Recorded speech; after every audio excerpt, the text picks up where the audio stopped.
안녕하십니까. 대한바른자세연구회 이형석입니다. 유튜브 영상이 또 끊겼어요. 그죠? 한 달이 넘은 것 같아요.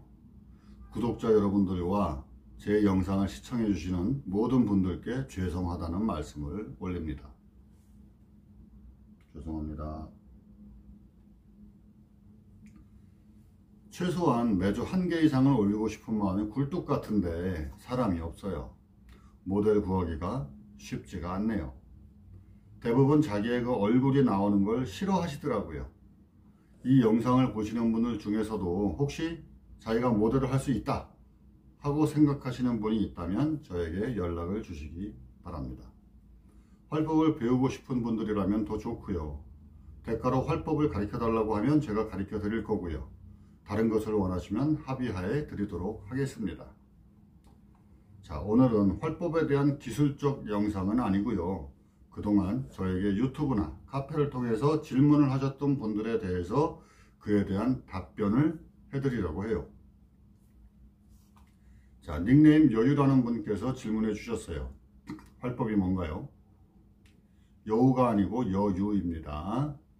이분은 여유가 많은 분일까요? 아니면 너무 바빠서 여유가 필요한 사람일까요? 궁금하네요. 자, 활법이 뭔가요? 라고 질문을 하셨어요. 활법은 일단 역사적으로 보면 저희 스승님도 저한테 그 활법에 대한 역사를 가르쳐 주신 적이 없어요. 다만 저희 스승님 위에도 또 스승님이 계시다는 것 정도는 알고 있죠.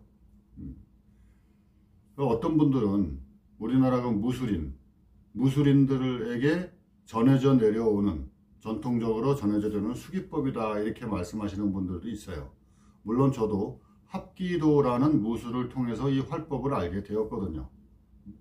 만약에 이 무술인들을 통해서라면 그 시대를 거슬러 올라가서 예전에 조선시대나 뭐 고려시대, 삼국시대 이럴 때도 이 장군들은 활법을 했다는 말이 돼요. 근데 그런 걸 제가 어떤 책이나 어떤 뭐 방송이나 뭐 역사적인 드라마에서 그런 얘기를 제가 들어본 적은 없습니다. 또 한 가지 이유는 얘는 그 외국의 카이로프락틱을 우리나라에 아주 그 예전에 그 도입해서 그게 지금의 활법이 된 거다라고 말씀하시는 분들도 있고요. 그런데 카이로프락틱하고 활법하고는 제가 볼 때 좀 다른 점이 좀 많아요. 그래서 그것도 좀 신뢰가 되는 그런 부분은 아닙니다. 그리고 또 한 가지는 뭐 일본의 수기법이 그대로 한국에 이어져서 내려온 게 활법이다 라고 말씀하시는 분들도 있습니다. 뭐 우리나라가 일제 식민지를 45년 동안이나 했으니까 뭐 그럴 수도 있겠죠. 근데 그냥 저는 개인적으로 활법은 우리나라 전통적인 수기법이다 라고 생각하고 싶네요. 활법이라고 하는 게 뭐냐 하면 활법은 손으로만 하는 수기법이에요. 어떤 약물이나 뭐 기구를 사용하지 않고 처음부터 끝까지 다 이 손으로만 가지고 한다는 얘기죠. 그래서 이 사람 몸에 206개의 뼈가 있는데 206개의 뼈를 모두 다루는 게 아니라 물론 모두 다루기도 합니다. 다루기도 하긴 하는데 근데 모두 다룬다기보다는 이 척추를 통해서 인체의 질병을 예측하고 또 그걸 치료하는 그런 학문이라고 보면 되겠습니다. 예를 들어서 뭐 목뼈가 7마디, 뭐 등뼈가 12마디, 뭐 허리뼈가 5마디 이렇게 있잖아요. 그 목뼈 7마디 중에서 제일 위에 있는 목뼈 1번 뼈가 만약에 제자리에서 이탈을 하게 되면 그 사람은 유난히 다른 사람에 비해서 감기가 잘 걸립니다. 뭐 쉽게는 감기가 잘 걸리는 거죠. 이게 조금 더 지나면은 뭐 시력도 감퇴되고 청력도 감퇴되고 또 건망증도 생기고 이게 자꾸 잊어버려요. 잊어버리고 조그만 일에도 막 성질을 내고 막 화가 나는 거죠. 그런 일이 되고요. 또 1번이 그 잘못됐을 때 가장 심한 증상이 중풍입니다. 뇌경색이 올 수도 있어요.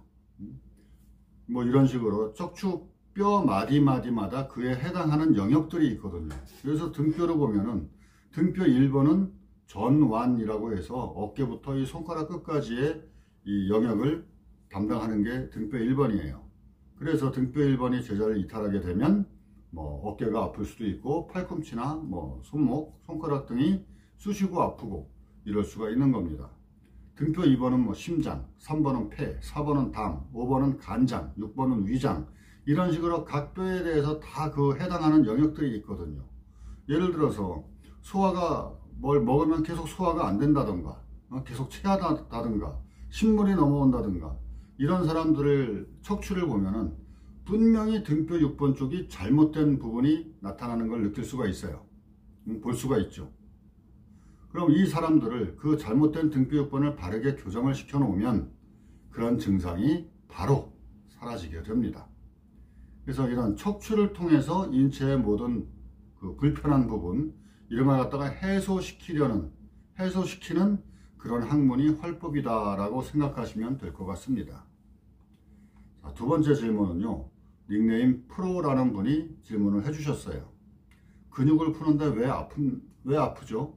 이런 질문을 하셨습니다. 자, 근육을 푸는데 왜 아플까요? 우리가 근육이 굳는 데에는 운동을 너무 안 해도 굳지만 운동을 너무 많이 해도 굳어요. 그래서 이렇게 근육이 굳었을 때 어느 날 갑자기 근육이 확 이렇게 돌덩이처럼 굳는 게 아니란 말이죠. 이게 차근차근 쌓이고 쌓여가지고 돌덩이처럼 굳어지는 겁니다. 이렇게 쌓이고 쌓인 게 만약에 1년 동안 굳은 근육이라고 가정을 해보세요. 근육이 1년 동안 차츰차츰 굳어가지고 돌덩이가 됐어요. 그거를 향후 1년에 걸쳐서 천천히 풀어준다면 근육은 하나도 안 아플 거예요. 하지만 그렇게 푼다는 건 의미가 없죠. 그냥 스스로 운동만 해도 돼요. 의미가 없잖아요. 그래서 근육을 빨리 푸는데 참고로 저희 활법에서는 아무리 돌덩이 같은 근육이라도 3회에서 5회 사이의 근육을 정상적인 근육을 만들어야 돼요. 그래야 그 다음 진도가 나가거든요. 어디가 불편하신 분들이 있다면 최대한 빨리 불편함을 해소시키는 게 저희들의 도리가 되겠죠. 그래서 근육을 빨리 푸는 겁니다. 그러면 이 근육들이 생각할 때는 어떻게 생각할까요? 자기네들이 하루하루 천천히 조금씩 굳어서 1년이라는 세월 동안에 돌덩이가 됐단 말이죠. 그럼 이 천천히 굳는 동안에 근육들은 자기네들이 착각을 해요. 아, 지금 내가 정상적인 근육이구나 라고 착각을 하고 있어요. 근데 밖에서 이제 외부에서 피부부터 겉근육, 속근육을 이렇게 막 풀어준다 이거죠. 그럼 근육이 어떨까요? 나는 가만히 있는데 왜 나를 자꾸 건드리지? 이런 생각에 반항을 해요. 어떻게 반항을 하겠습니까? 자기 주인한테 통증으로 반항을 하는 겁니다. 나 좀 내버려둬. 나 건들지 마. 이런 식의 반항을 한다는 거죠. 그래서 아픈 거예요. 근데 이때 아프다고 해서 근육 푸는 걸 갖다가 멈추면 근육은 역시 그래. 역시 내가 이 지금 정상인 게 맞았어. 라고 생각하고 다음에 또 풀 때 또 통증을 보냅니다. 그래서 이 근육을 풀 때 아프더라도 그 다음날 아주 심하면 하루 건너서라도 또 근육을 풀어줘야 근육들이 자기 착각에서 벗어나서 내가 이게 지금 잘못되어 있는 상태였구나 라는 걸 깨닫고 더 이상 주인한테 통증을 주지 않는 겁니다. 이렇게 근육이 생각을 하고 인식을 해요. 근데 이게 근육만 그러냐? 뼈도 그렇습니다. 뼈도 인식을 해요. 뼈도 예를 들어서 이렇게 어느 한쪽으로 이탈이 됐다. 그러면 이탈이 된 지 오랜 시간이 지나면 이탈이 된 이 상태를 뼈가 자기의 원래 정상적인 자리라고 착각을 한다는 말입니다. 그래서 외부에서 이 뼈를 바로 이렇게 집어넣으려고 노력을 해도 이렇게 조금 집어넣었다 하더라도 이 뼈는 자기가 잘못했다고 생각을 해요. 내가 내 자리는 여긴데 왜 이렇게 나를 집어넣지? 다시 원래대로 나가려고 노력을 한다는 거죠. 그래서 이 교정도 한두 번에 되는 게 아니고 계속 조금씩 밀어넣어서 뼈한테 인식을 시켜줘야 돼요. 지금 네가 잘못된 것이다. 그래서 나는 너를 갖다가 정상적인 위치로 보내려고 하는 것이다. 라고 가르쳐줘야 된다는 말이죠. 특히 여러 곳에서 여러 사람들에게 교정을 한 사람들 보면은 뼈가 진짜 이렇게 지그작으로 잘못되신 분들이 간혹 있어요. 이 교정은 한 사람 혹은 두 사람한테 하는 겁니다. 그 두 사람이란 것도 자기가 원래 받던 교정 해주던 사람이 안 계실 때, 이 세상에 안 계실 때, 만날 수가 없을 때, 이럴 때 다른 분을 또 찾아서 교정을 하는 거지, 웬만하면 한 분한테 하는 게 가장 좋아요. 왜냐하면은 아무리 똑같은 활법이라 하더라도 교정 방법은 조금씩 다를 수가 있거든요. 그러면 뼈가 느끼는 거는 조금씩 다 다르게 느끼겠죠. 그럼 이렇게 여러 곳에서 여러 그 다른 교정을 한다면 뼈가 생각을 하죠. 내 원래 위치는 어디지? 내가 어디로 가야지 정상인 거지? 하고 뼈가 인식을 못 해버립니다. 그러면은 그때는 교정이 어려워지는 거예요. 뼈가 노는 거죠. 일로 보내면 일로 가고 절로 보내면 절로 가고. 그래서 그 여러 곳에서 교정을 하면 안 되는 겁니다. 자, 근육을 푸는데 왜 아프죠? 라는 질문에 답이 됐는지 모르겠네요. 자, 세 번째 질문으로 넘어가겠습니다. 닉네임 스카이라는 분의 질문이에요. 척추측만증 같은 척추가 휘어진 상태에서 정말 뼈가 바르게 교정이 될 수 있는 건가요? 병원에서는 불가능하다고 하던데요. 라고 질문을 해주셨어요. 결론부터 말씀드리면 가능합니다. 근데 아주 힘들어요. 정상적으로 가기가 말이죠. 그냥 제 생각에 예전에 그 1980년대 이전에 군대식 그냥 진짜 뭐 명령에 죽고 살고 하는 명령을 어길 수 없는 그런 상황이라면 척추측만증의 교정은 가능하다고 봅니다. 이거 해야 돼. 안 하면 안 돼. 안 하면 내가 더 많은 괴롭힘을 당하고 더 많은 불편함을 당하기 때문에 이걸 어쩔 수 없이만 해야 되는 상태. 그런 상태에서 아무리 심한 척추측만증이라 할지라도 한 2년 정도면 정상적으로 교정이 될 거라고 저는 생각을 해요. 근데 그러면은 그런 군대가 아니면은 왜 교정이 힘드냐? 그거는 척추측만증 같이 이렇게 척추가 이렇게 뭐 좌우로 휘어지든가 이런 경우는 그 교정을 해주는 이 활법인들도 아주 정성껏 교정을 해야 되겠지만 활법인들이 차지하는 이 프로테즈가 한 30~40% 밖에 안 돼요. 척추측만증을 좋아지게 만들 수 있는 가능성이 말이죠. 30~40% 밖에, 이 30~40%는 뭐냐면은 나머지 60~70%는 어떻게 해야 되느냐? 본인의 노력이란 말입니다. 그 중에서 한 50%는 본인의 노력이고요. 나머지 1~20%는 주변인의 도움이에요.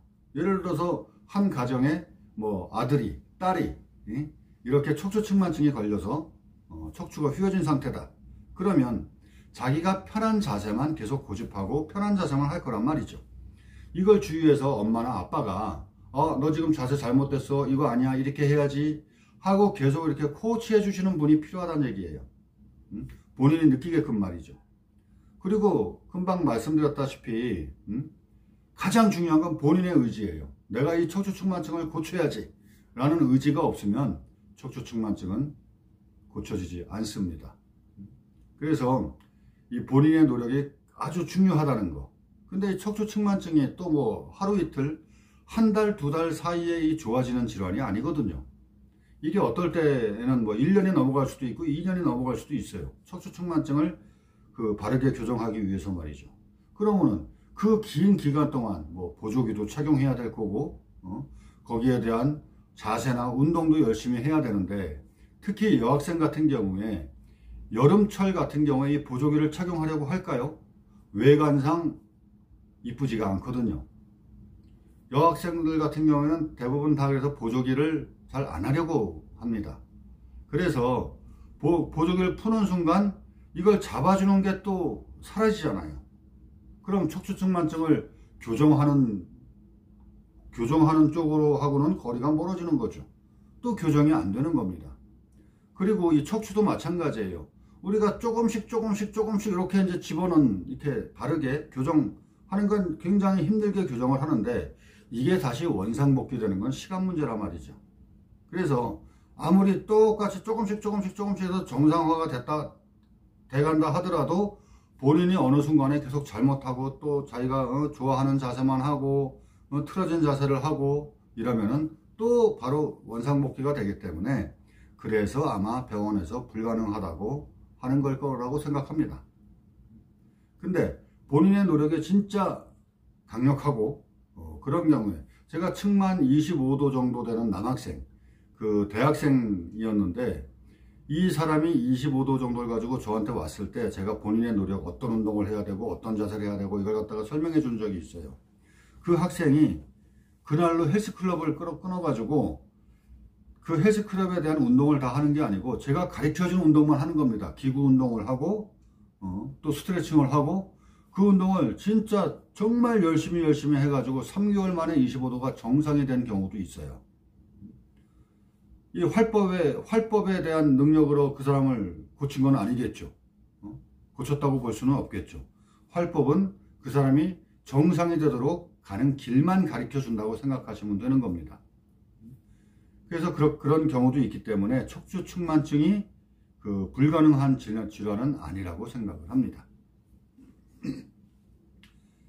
자, 네 번째 질문입니다. 창수님의 질문인데요. 활법에 보면 잘못된 것을 금방 좋아지게 하는 방법들이 있던데 이게 정말 치료가 되는 건가요? 라고 질문을 해주셨어요. 아마 이분은 그 활법 중에서 이 조체법이라는 부분을 보신 것 같아요. 이 조체법이라는 부분이 이제 그 진짜 눈앞에서 그 안 좋았던 부분을 금방 좋아지게 하는 방법이거든요. 근데 이게 정말 치료가 되는 건가요? 라고 물으셨어요. 자, 제가 경험한 바에 의하면 예전에 팔이 이렇게 안 올라가던 할머니가 한 분 계셨는데 제가 그분을 그 공개 강의할 때 그 안 올라가던 팔을 이렇게 쭉 올려드린 적이 있어요. 시범적으로. 근데 그분이 며칠 후에, 몇 달 후에도 팔을 여전히 병원에 안 가도 그 병원에 갈 필요가 없게 팔을 자연스럽게 움직이는 걸 제가 본 적이 있어요. 그렇게 이제 치료가 되는 경우도 있고요. 또 이제 그 조체법이란 기술이 짧게는 뭐 3시간 또는 3일 요 정도 가는 겁니다. 길게는 평생 갈 수도 있어요. 근데 좀 드물긴 하죠. 근데 보통 제 경험상으로 보면은 한 3일 정도는 가더라고요. 그 조체법으로 이렇게 금방 좋아지게 한 방법 때문에 좋아진 그 범위가 3일 정도는 가는 것 같아요. 이렇게 답변을 드리도록 하겠습니다. 자, 다음은 혜진님의 질문을 받겠습니다. 이영석 선생님은 언제부터 어떤 계기로 활법을 하게 되셨나요? 이렇게 질문을 하셨어요. 저는요, 1980년도에 저희 어머니가 장독대에서 떨어진 적이 있어요. 그래서 그 척추뼈 중에 그 허리뼈 4번, 5번 뼈가 이렇게 엇갈림, 이렇게 반쯤 이렇게 돼야 되는데 이렇게 반쯤 엇갈림, 그런 상태가 된 적이 있습니다. 그래서 그때 이제 병원에 갔을 때 그때 당시 병원에서 이제 이거는 수술밖에 방법이 없다 라고 말씀을 하셨고, 그때 이제 저희 동네에 진짜 중국 사람이 하는 솔직하고 굉장히 실력이 좋다라고 소문난 중국 사람이 하는 한의원이 하나 있었어요. 그때 이제 그분한테 찾아갔었죠. 찾아갔더니 그분이 당신은 약이 없어. 그냥 집에서 속골이나 퍽 과가지고 삶아먹고 누워있어. 그러셨단 말이에요. 그때는 굉장히 슬펐죠. 아, 이거는 이제 못 고치는 불치의 병인가 보다. 이렇게 생각을 했었는데 나중에 알고 보니까 그분이 한국말이 좀 서툴러서 그렇게 말씀하신 것 뿐이었어요. 그분의 말은 뼈가 틀어진 거에 대해서 한의학적으로 어떻게 그거 뼈를 제자리로 가게 할 수 있는 약은 없다라는 말이었습니다. 굉장히 솔직하신 분이겠죠. 그냥 이 약을 먹어봐 하고 주셨어도 저희들은 어쩔 수 없이 그냥 그 약에 의존하고 그럴 수밖에 없었을 텐데 말이죠. 굉장히 솔직하셨던 분이라고 기억에 남습니다. 아무튼 저희 어머니가 그 장독대에서 떨어진 그걸 이제 그 이후로 이게 활법을 알면은 이걸 쉽게 고칠 수 있다던데 라는 말을 들어서 제가 굉장히 서울 시내를 진짜 막 방방곡곡 막 돌아다닌 끝에 저희 스승님을 만나게 돼서 참 참 훌륭하신 스승님을 만나게 돼서 제가 이렇게 활법을 배우게 됐습니다. 자, 6번째 중독님의 질문입니다. 한 번의 교정으로 치료가 되나요? 이 활법의 교정이 한 번으로 치료가 되나요? 라고 그 질문해 주셨어요. 자, 한 번으로 치료가 되는 경우도 있어요. 좀 드물죠. 어떤 경우가 한 번에 되는 거냐 하면, 어느 날 갑자기 삐끗했을 때, 어느 날 갑자기 뭘 들다가 했는데 허리를 잘 못 펴게 됐어요. 예를 들자면 말이죠. 똑바로 서지도 못하겠고 막 허리가 너무 아프고 막 쑤시고 결리고 막 이런단 말이죠. 이런 경우라면 한 번에 됩니다. 그러나 사실 어느 날 갑자기 삐끗하는 것도 그 전부터 문제가 있었던 거예요. 조금씩 나빠지다가 그날 폭발한 것이라고 보면 되는 거예요. 어느 날인가부터 운동을 그만두었다고 갑자기 갑자기 근육이 굳는 건 아니에요. 서서히 굳어지는 거고, 또 안 쓰는 근육들, 사용하지 않는 근육들이 차츰 굳어지는 거죠. 예를 들어서 손을 이렇게 뒤로 하는 동작이 있어요. 뒤로 하는 동작이 있는데, 이걸 제가 이제 귀찮아서 어느 날 그냥 이 정도만 하고 만다 말입니다. 이 정도만 움직이고 그냥 말이에요. 이 뒤까지 안 움직이고 말이죠.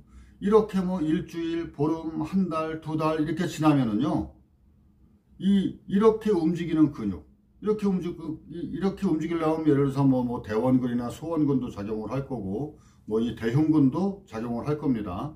이런 근육들이 수축과 이완을 반복하면서 어떤 움직임을 이뤄내는 건데, 요만큼만 움직였으니까 이런 근육들이 더 이상 이완을 시킬 필요가 없어요. 그죠? 그러니까 이완이 되다가 말고 완전히 이완을 안 시킨다는 얘기죠. 안 시켰다는 얘기죠. 그러니까 이 근육들이 이제 이만큼 원래대로 이완하는 그걸 갖다가 잊어버리고 있어요. 그런 경우에서 갑자기 펴서 이렇게 뒤로 확 제치면 이 근육들이 놀라겠죠. 안 하던 동작을 갑자기 했으니까 말이죠. 놀라겠죠. 이렇게 해서 잘못되는 거예요. 그래서 이렇게 해서 잘못되는 거는 또 이제 근육이 놀란 거기 때문에 놀란 근육들을 잘 풀어주고 그러면 되겠죠. 아무튼 한 번의 교정으로 치료가 되나요? 라고 했는데, 한 번의 교정으로 치료가 되는 경우도 있지만 매우 드뭅니다. 활법 교정은 손으로만 하고 어떤 뭐 약물을 쓰는 것도 아니고, 뭐 어떤 뭐 우리가 뭐 주사를 놓는 것도 아니고, 다른 기구를 사용하는 것도 아니고, 그렇기 때문에 오로지 손으로만 하기 때문에 한 번의 교정으로 치료가 되는 경우는 좀 드물다고 보시면 돼요. 여러 번 뭐 허리 디스크나 뭐 좌골신경통이나 이런 것도 뭐 보통 뭐 여러 번, 7, 8번 또는 10번 이상 이렇게 해야지 호전이 되는 겁니다. 자, 깡통님의 질문이에요. 좋은 교정원을 찾아가려면 어떻게 해야 하나요? 이렇게 질문을 하셨어요. 자, 제가 예를 들어서 어디가 아파요. 어디가 불편해요. 불편한 사람이 이제 좋은 교정원을 찾아가려고 이제 하겠죠. 그러면 그냥 길 가다가 간판 보고 들어가면 안 됩니다. 안 돼요. 가장 먼저 뭘 해야 되느냐. 내가 어디가 아프냐를, 어디가 왜 아프냐를 먼저 공부를 좀 하셔야 돼요. 그래서 내가 만약에 허리가 아프다.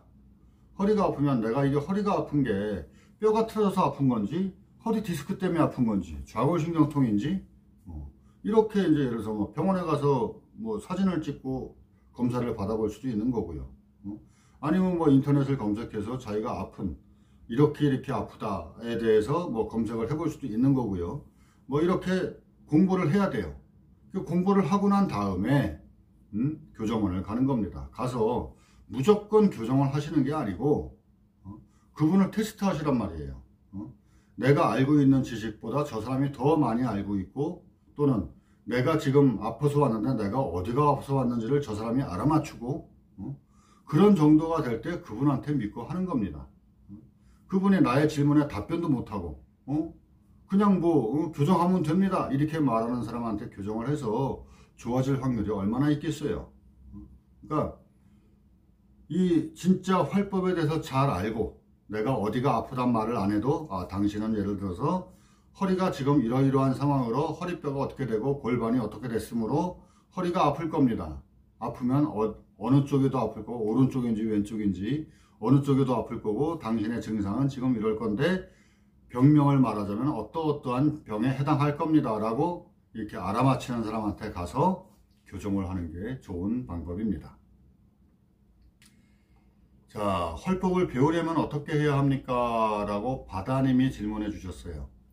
자, 오늘의 마지막 질문이 되겠네요. 이거는 좋은 교정원을 찾는 방법과 비슷해요. 근데 사실 이 활법을 배우러 가면 이 활법을 가르쳐 주는 곳에서 뭔가 이게 활법에 대해서 이렇게 자기 자랑을 많이 하면서 뭔가 보여주는 건 없습니다. 보여주는 게 궁금해서 뭐 진짜 뭘가 보고 싶으면 입학을 하라는 얘기겠죠. 예를 들어서 수련비를 내라, 이런 식이 되겠죠. 그래서 이제 그런 데보다는 활법에 대해서 진짜 활법이 뭐냐, 여러 가지 질문을 준비해서 가세요. 어떤 활법 가르치는 곳을 가실 때 준비해서 가셔가지고 자기가 그 준비해간 질문을 하나하나 다 질문을 하세요. 질문을 해서 내가 아는 상식과 또 그 사람의 말하는 게 어느 정도 이제 좀 합의가 되고 일치가 되고 또 저 사람이 진짜 이 수기법에 대해서 박식하구나, 내가 배워도 되겠구나, 이런 생각이 들 때 거기를 택하는 겁니다. 그냥 무턱대고 아무데나 가서 배우다 보면 진짜 돈 버리고 시간 버리고 결국 아무것도 모르고 이런 경우가 생길 수도 있어요. 우리나라의 그 활법인들이 굉장히 많습니다. 굉장히 많은데 진짜 이걸 정석적으로 하시는 분들은 그렇게 많지 않아요. 그러니까 이 정석적으로 하시는 분들을 찾아가서 배우셔야 한다는 겁니다. 그러려면 본인이 뭔가를 알고 가셔야 되겠죠. 어느 정도는 말이에요. 활법을 다 알면은 배울 필요도 없겠지만 활법에 대해서 기초적인 지식 같은 경우는 알고 가는 게 좋습니다. 그래서 내가 배우기 전에 그 사람이 나를 가르칠 수 있는 자질이 있는지 그걸 테스트를 해보란 말입니다. 자, 답변이 되셨는지 모르겠어요. 자, 오늘은 구독자 여러분들과 저희 카페에 올라온 질문들 중에서 몇 가지를 추려서 답변하는 시간을 가져봤어요. 질문에 대한 답변이 부족한 점이 있더라도 양해해 주시기 바라겠습니다. 오늘은 제가 그냥 그 답변만 제가 이렇게 보고요. 답변만 보고 예전에는 제가 이렇게 글을 다 이렇게 써서 읽듯이 그냥 했는데 오늘은 질문만 써놓고 답변은 제가 생각나는 대로 그냥 말을 한번 해본 거가 돼서 좀 이렇게 좀 버벅거렸을 수도 있는데 여러분들의 넓은 아량으로 이해해 주시기를 바랍니다. 자, 저는 조만간 다시 찾아뵙기로 하겠습니다. 감사합니다.